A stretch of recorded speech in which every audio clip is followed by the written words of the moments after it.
In this video, we're looking at sealed secrets, a Kubernetes controller that lets you store encrypted secrets in Git. In GitOps, your repo is the source of truth for everything in your cluster, but you can't store secrets in Git as plain text.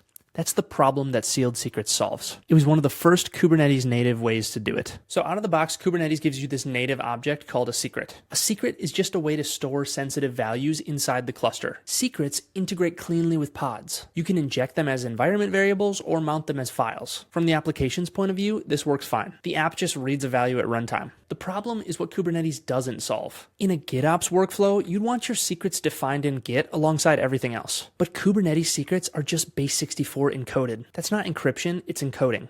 Anyone with access to your repo can decode them. So you can't safely commit them to Git, and if you can't commit them, they don't belong in a GitOps workflow. That's the gap that sealed secrets fills. Sealed secrets consists of a Kubernetes controller and a CLI tool called kubeseal. Here's how it works. First, you install the sealed secrets controller in your cluster, typically in the kube system namespace or a custom one. The controller generates a key pair, a public key that's used by kubeseal to encrypt secrets, and a private key that's used to decrypt secrets within the cluster or Kubernetes environment. This is asymmetric encryption. You can encrypt secrets anywhere where kubeseal is available. Your laptop, CI/CD, wherever, but only the controller can decrypt them. Once that's in place, the workflow is simple. You create a normal Kubernetes secret manifest. You pipe that into kubeseal, which encrypts the secret values using the cluster's public key and outputs a sealed secret object. You commit only the sealed secret to Git. The original secret never touches your repo. Your GitOps tool, Flux, Argo CD, or whatever you're using, applies the sealed secret object to the cluster. The sealed secrets controller sees it. It decrypts the secret values using the cluster's private key and creates a normal Kubernetes secret. Your application then references the secret like normal. Encrypted before Git,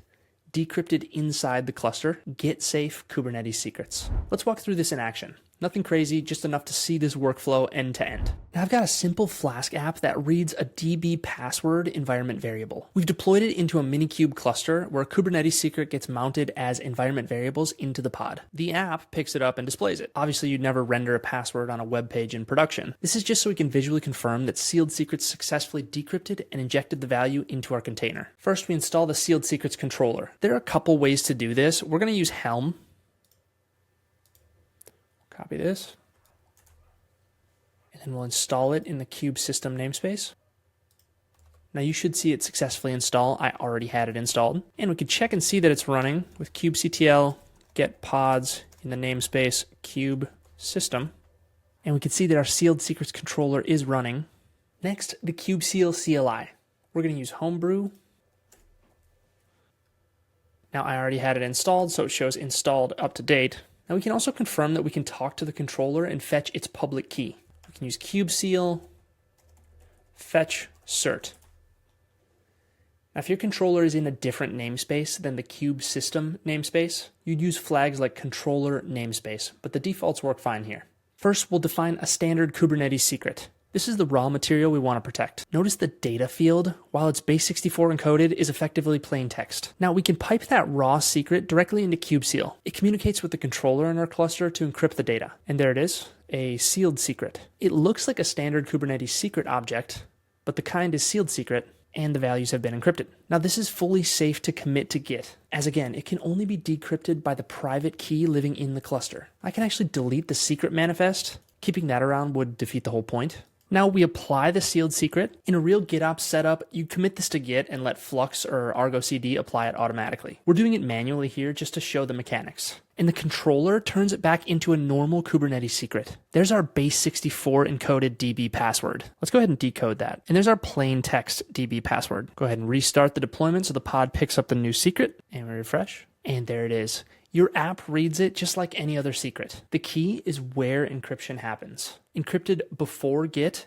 decrypted inside the cluster. Now, before using this in production, there are a few limitations you need to understand. Sealed secrets are tied to a specific cluster key. They can also be scoped to a specific namespace and name. That means two things. If you lose the controller's private key, those secrets are gone forever. And if you move clusters, you have to reseal them. Rotation is manual, so this isn't a great fit for secrets that change often, dynamic credentials, or syncing secrets across many clusters. If those requirements are for you, you'll want a different pattern, like using a native Kubernetes operator that syncs from an external secrets manager. Tools like the physical operator handle that workflow.